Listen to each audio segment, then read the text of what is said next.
Family, welcome back to Salt Talk, where we serve, affirm, love, and transform. I'm your host, Jermaine Alberti, and today we're going to have a conversation that too many people whisper about, hide from, or mislabel.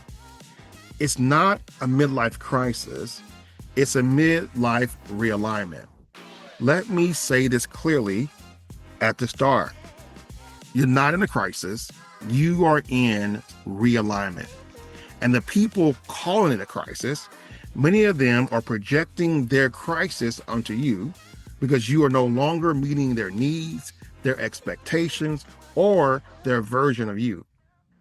When you stop overfunctioning for them, when you stop carrying loads that were never yours, when you stop sacrificing your mental, emotional, and spiritual health for their comfort, they say you changed.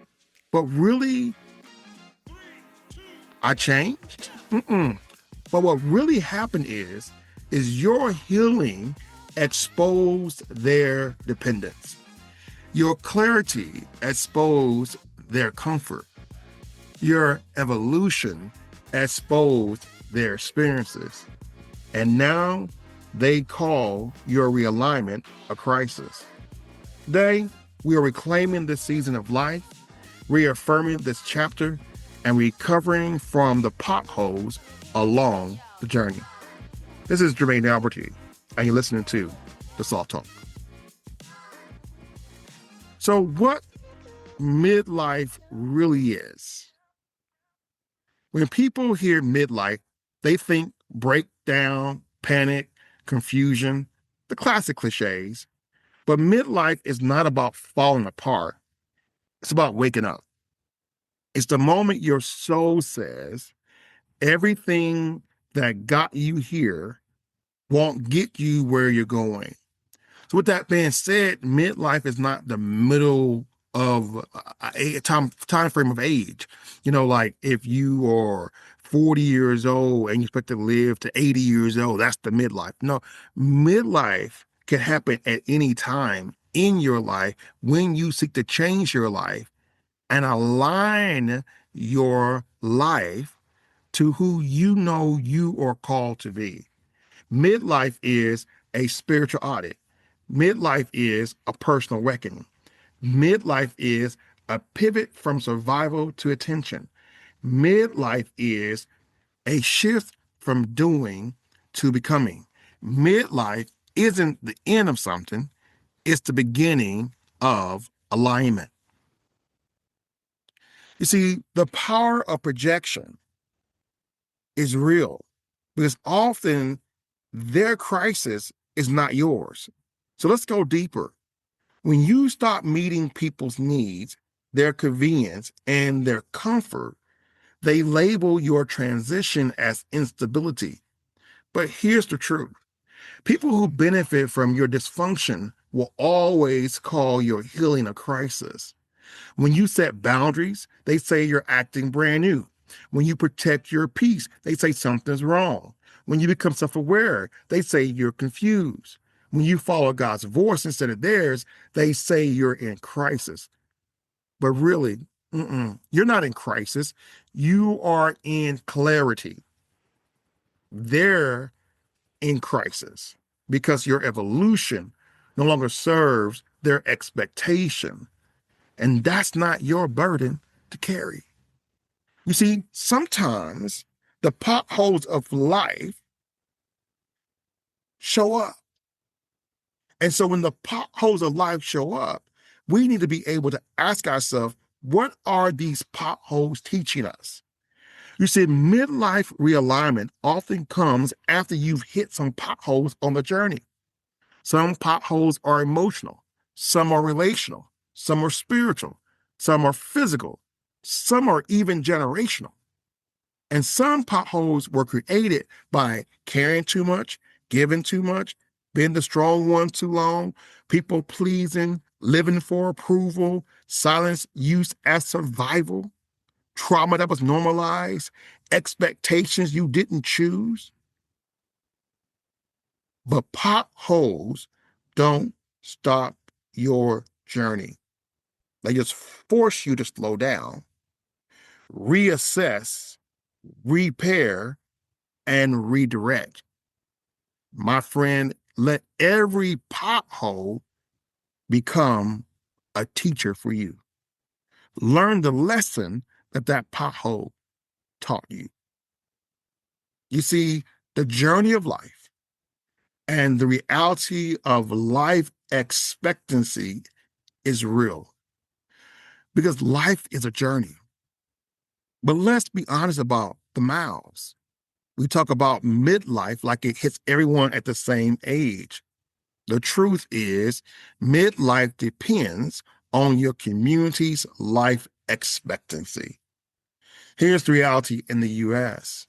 The overall life expectancy is 78.4 years.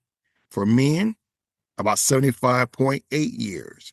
For women, about 81.1 years.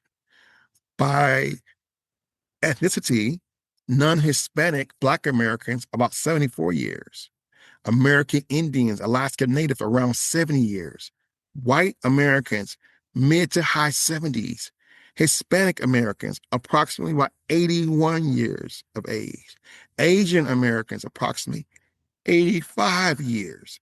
So if you grew up in a community where men often passed in their 60s or early 70s, a midlife might arrive in your 20s, 30s, or 40s,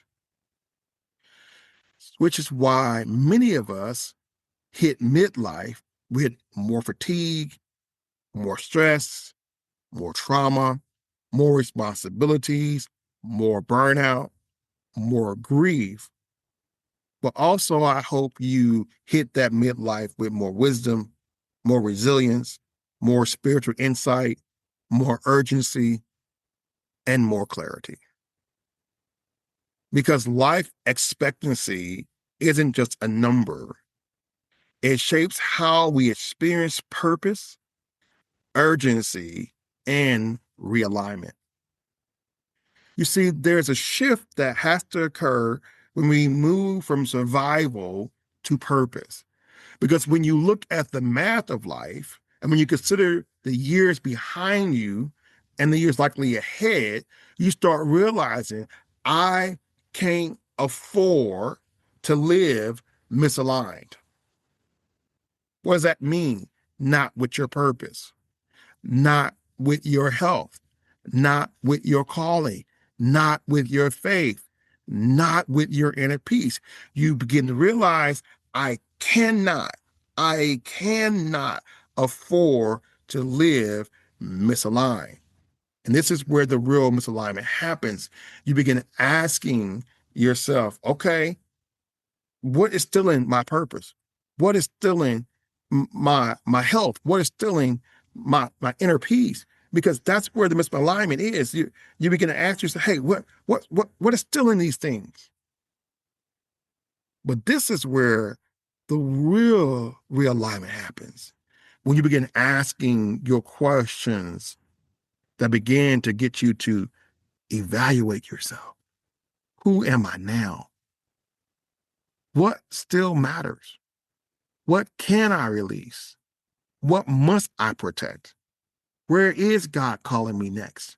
How do I want the next 20 years to 40 years to feel? You stop living for expectation and you start living by your convictions. So there are four movements to this realignment. You ready? Midlife realignment is intentional work. I want you to get this.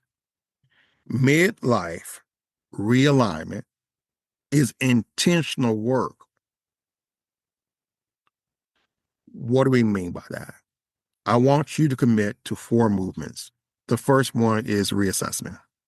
I want you to take an inventory of your emotional, spiritual, relational, and physical landscape. Do it without shame. Just take an inventory. Number two, I want you to release some things. I want you to let go of expired assignments. I want you to hear that. Let go of expired excitements, draining relationships, unspoken expectations, and inherited burdens. And that's a whole other podcast on inherited burdens. Number 3, I want you to reroute. I want you to ground yourself in faith, purpose, community, discipline, and self-awareness. And finally, number 4, I want you to match your actions with your calling, not your coping. Because what's happened is you have just been doing things to cope and to get by. I need you to switch that. I need you to move from just coping to actually move into what you know that you're called in.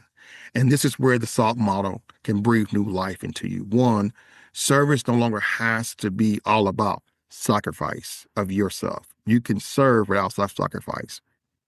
Affirmation is you don't have to seek the approval of everybody else. No, I want you to affirm yourself without approval seeking.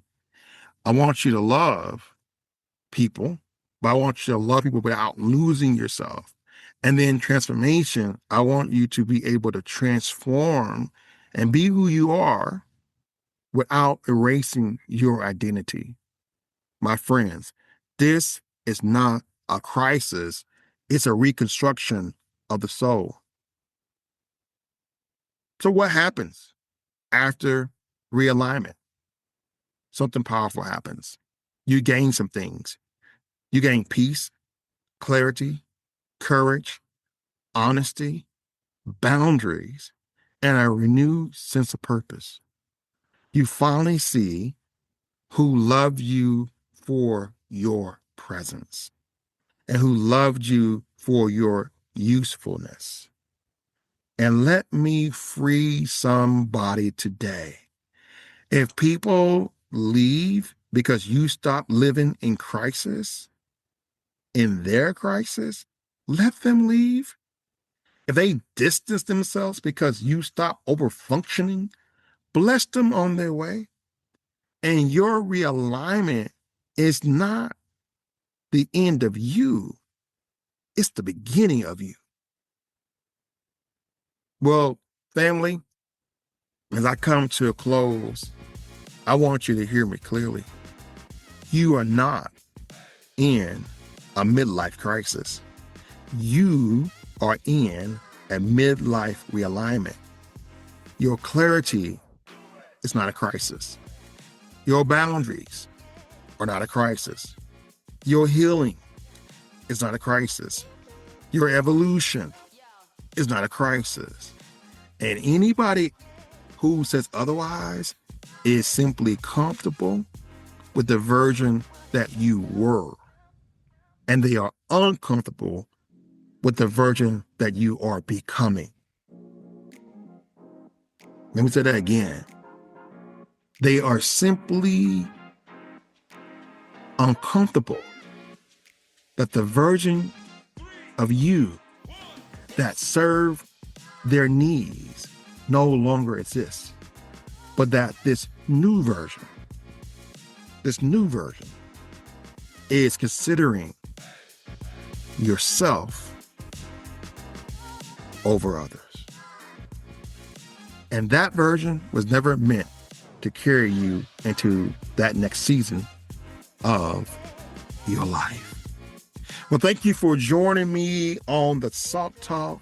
I want to remind you that transformation begins with how you serve, affirm, how you love, how you live. And until next time, serve, affirm, love, and transform. This is Jermaine Alworthy, and you've been listening to the SALT Talk.